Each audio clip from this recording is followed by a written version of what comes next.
क्या कहना चाहेंगे मैडम, आज ये धरना प्रदर्शन की शक्ल में एक जुलूस आपका जा रहा है यहाँ से, तो क्या मांगे हैं आपकी और क्या कार्यक्रम है आगे का? आज के कार्यक्रम का हम राज्य सरकार को ये जताना चाह रहे हैं कि अभी तक तो हम धरने में बैठे हुए थे, तब भी उनको कोई फर्क नहीं पड़ रहा है। आज हमने जुलूस के माध्यम से जताना चाहा उन्हें कि ये जो महिलाएं घर से उतर के सड़कों पे बैठ सकती है, तो वो क्या से क्या नहीं कर सकती है। मैं राज्य सरकार से बस एक ही दरख्वास्त करना चाहती हूँ कि कब तक हम महिलाओं को यूं सड़कों पे भटकने देंगे, कब तक हमारी मांगों पे गौर नहीं करेंगे। तो आज आपका ज्ञापन में क्या मुख्य मांग क्या है? ज्ञापन में हमारी मुख्य मांग वही है, मानदेय को लेके ही। मानदेय में अगर वो वृद्धि कर देते हैं तो हम सब लोग यही चाहते हैं कि हम अपने अपने कामों पे लौट जाएं, हमें यूं सड़कों पे भटकने की जरूरत नहीं पड़ती। हमारी महिलाएं ऐसे सड़कों पे ऐसे भटक रही है, ये राज्य सरकार को अच्छा लग रहा है ये देखना कि महिलाएं इस तरीके से सड़कों में उतरी हुई है। आज एक जुलूस की शक्ल में आप लोग तहसील जा रहे हैं एसडीएम को ज्ञापन देने के लिए, क्या आपके मुद्दे हैं, मुख्य मुद्दे क्या हैं आपके, और ये आंदोलन आप कब तक जारी रखेंगे? सर, हमारा मुख्य आंदोलन मुख्य जो हमारा वो है ये मानदेय के प्रति है। हमारा मानदेय आज के ये हिसाब से कुछ भी नहीं है, कुछ भी नहीं है। ये 9,000 रुपये में क्या होता है। और अभी देखो ये फरवरी से हमारा सिर्फ राज्यांश वाला मानदेय आया है और केंद्र से मिलते हैं हमको 4500, वो नहीं आया है। अब इसमें विधवा भी है, परित्यक्ता भी है, जो इसी पर निर्भर है जो बहनें हमारी, और वो कैसे अपने इस अप्रैल के महीने में नया सत्र चलता है, कैसे अपने बच्चों का भरण पोषण कर रहे होंगे, कहाँ से उनसे उनके लिए ड्रेस ला रही होगी वो महिला, कहाँ से वो कॉपी किताबों का खर्चा है, कैसे एडमिशन कर रही होगी। और देखो पता नहीं हम लोगों के ऊपर कितना खर्चा हो रहा है इनका, ये सरकार का हमारे समझ में ये बात नहीं आ रही। और हमारे इस आंदोलन को आगे बढ़ाने का कोई वो नहीं है, कोई मकसद नहीं है। और हमारी मांग जैसे ही पूरी हो जाए हमको एक समान मतलब ये समान संतोषजनक वेतन मिलना चाहिए, एक मानदेय जिसमें हम अपने परिवार का बढ़िया ढंग से हमको भी लगा कि हम नौकरी कर रहे हैं, और क्या कहते हैं, हम तो मजदूर से भी बेहतर हो रहे हैं इस नौकरी में। और 60 साल तक हमने अपनी जिंदगी यहाँ बितानी है, उसके बाद हम कहीं के नहीं, कुछ भी नहीं है, किसी काम के नहीं, हम पूरे बधे रहते हैं।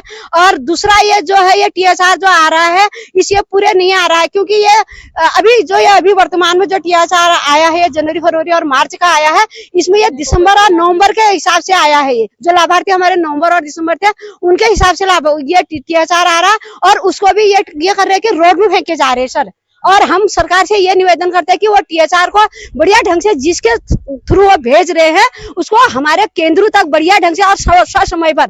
अभी हमारे एक शालीटीट की बहन कह रही थी, रात 8 बजे मेरे केंद्र में TSR आया, मैं उजाला लेके रोड पे रही और मेरी सहायिका चाबी लेके और उजाला लेके वहाँ केंद्र पर रही। लगा 8 बजे तक। ये कोई हमारा तरीका है? हमारे बाल बच्चे नहीं है, हमारे घर वाले भी हमसे नाराज होते हैं कि तुम्हारी कैसी ड्यूटी है, कैसे तुम ड्यूटी कर रहे हो। और दूसरा फेस कैप्चर वाला जो है, हर महीने हमको कहते हैं कि लाभार्थी का फेस कैप्चर करो। कोई महिला अपने मायके गई रहती है, कोई कहीं जाती है और हर महीने उसको केंद्र में आना पड़ता है और फेस कैप्चर, और कह रहे हैं कि उसकी वीडियो बना तो फेस कैप्चर करो। वीडियो बनाने के लिए भी तो हमको 2 फोन चाहिए। जब हम अपने फोन से वीडियो बनाएंगे तब दूसरे के फोन में डालेंगे, और दूसरे के फोन में डालो तो वो कह रहे कि हमारे फोन हैंग हो जा रहे हैं। तो ये सरकार के कैसी हमारे प्रति कैसे नियम है, कैसी नियत है। और हम तो ये कह रहे कि राज्य सरकार से हमारा ये रिक्वेस्ट है कि हमारा मानदेय बढ़ाएं। जैसे हमारा मानदेय बढ़ता है हम तुरंत ही अपना जो ये हम हड़ताल में बैठे हैं हम इसको एकदम बिल्कुल बर्खास्त करके हम अपने केंद्र पर खुशी से जाएंगे। हम राज्य सरकार का धन्यवाद करेंगे, यही मेरा रिक्वेस्ट है। आप कुछ कहना चाहेंगे? हाँ सर, हम कई सालों से इतनी मेहनत कर रहे हैं, हर विभाग का हम काम करते हैं, और भी जितने भी काम कोई और विभाग नहीं करना चाहता वो आंगनबाड़ी के ऊपर ही थोपा जाता है सर। और जो हमारा मानदेय आता है उसको भी हमें पता नहीं लगता कि कौन सा मानदेय कौन से महीने का आ रहा है या नहीं आ रहा है, या फिर हमारा मानदेय आधे से कट जा रहा है या पूरा आ रहा है, ये हमें कोई पता नहीं लगता है। और जो ये TSR की समस्या है ये तो लोग लेने को तैयार ही नहीं है सर। कह रहे हैं कि हमें ये राशन हमको चाहिए ही नहीं। हम क्या करें, हम अपने घर तो उसको रख नहीं सकते हैं और ना हम किसी को दे सकते हैं। हमारे ऊपर कितना प्रेशर है ये हम बता नहीं सकते हैं सर। और लोग बोल रहे हैं कि ये तो गाय भैंस भी नहीं खाते ऐसे राशन, ये हमें चाहिए ही नहीं। आपका नाम? मेरा नाम पार्वती देवी है, मैं लखनी से हूँ, मेरा केंद्र लखनी है। मेरा नाम गंगा देवी है। तो आपने सुना, आंगनबाड़ी कार्यकर्ताओं ने विशाल जुलूस की शक्ल में आज ज्ञापन देने ये जा रहे हैं। एसडीएम को ज्ञापन देंगे, मुख्यमंत्री को ज्ञापन देंगे एसडीएम के माध्यम से। इनकी मांग है कि इनको मानदेय नहीं वेतन भोगी बनाया जाए, इनका मानदेय बढ़ाया जाए ताकि ये सम्मान पूर्वक अपनी जिंदगी जी सके।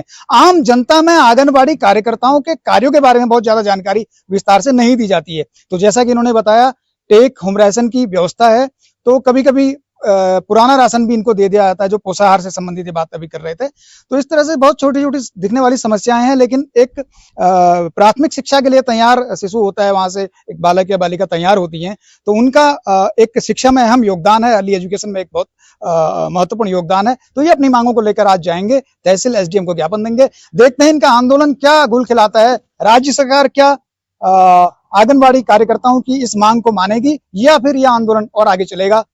ये देखने के लिए आप जुड़े रहिए सौरभ स्वतंत्र से। मैं हर दिन का अपडेट आपको पहुंचाता रहूंगा। मैं हूं विपिन जोशी, इस वक्त गढ़सिर से।